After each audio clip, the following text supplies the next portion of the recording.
À mesure que les avancées technologiques repoussent les limites du possible, une question cruciale se pose. Doit-on donner une limite au transhumanisme ? Du coup, c'est quoi le transhumanisme ? Eh bien, vous avez sûrement déjà entendu parler des robots qui viendraient remplacer l'homme. C'est du transhumanisme que découle cette idée. Plus sérieusement, le but de ce mouvement est de transformer la nature biologique de l'homme en l'améliorant ou l'augmentant.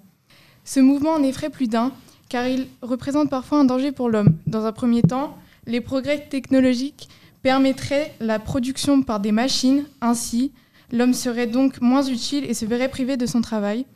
Donc beaucoup d'ouvriers seraient renvoyés de leurs fonctions, laissant leur place aux machines. Cela entraînerait ainsi la perte massive d'emplois qui entraînerait une hausse du chômage et finalement des inégalités sociales. Dans un second temps, beaucoup parlent d'une puce électronique qui servirait à de nombreuses choses avantageuses. Cependant, l'idée même de surveiller un individu semble mauvaise. D'abord car l'intimité serait privée, mais également le fait même d'avoir une puce électronique en nous permettrait le hack de personnes mal intentionnées. Finalement, à vouloir trop améliorer le corps humain, cela ferait à peu disparaître son essence, ce qui constitue sa nature propre, c'est-à-dire son humanité. Cependant, plusieurs arguments viennent contrer cela. Le premier étant le transhumanisme qui permettrait de corriger certaines injustices naturelles, notamment les handicaps. Aujourd'hui, de nombreuses personnes naissent avec des déficiences physiques, motrices ou intellectuelles.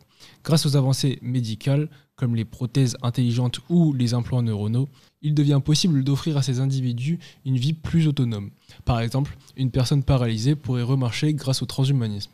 Cela va dans le sens d'une plus grande égalité entre les êtres humains. Si la technologie peut aider à compenser les injustices biologiques, alors il est moralement juste de l'utiliser. Le deuxième argument, le transhumanisme permettrait d'améliorer notre santé et d'allonger notre espérance de vie. Les chercheurs travaillent déjà sur des petits robots appelés nanorobots, capables de circuler dans le corps pour réparer des cellules malades. Ces innovations pourraient réduire les souffrances liées au vieillissement et aux maladies chroniques. Une vie plus longue et en meilleure santé permettrait aux gens de s'épanouir pleinement, plutôt que de subir la dégradation naturelle du corps. L'homme pourrait enfin en prendre le contrôle. Troisième et dernier argument, le transhumanisme ouvrirait de nouveaux horizons pour l'humanité.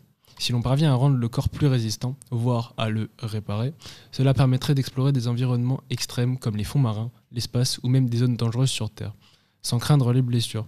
On pourrait apprendre, expérimenter et découvrir davantage. De plus, si la souffrance physique devient contrôlable, les individus pourront repousser leurs limites sans mettre leur vie en danger.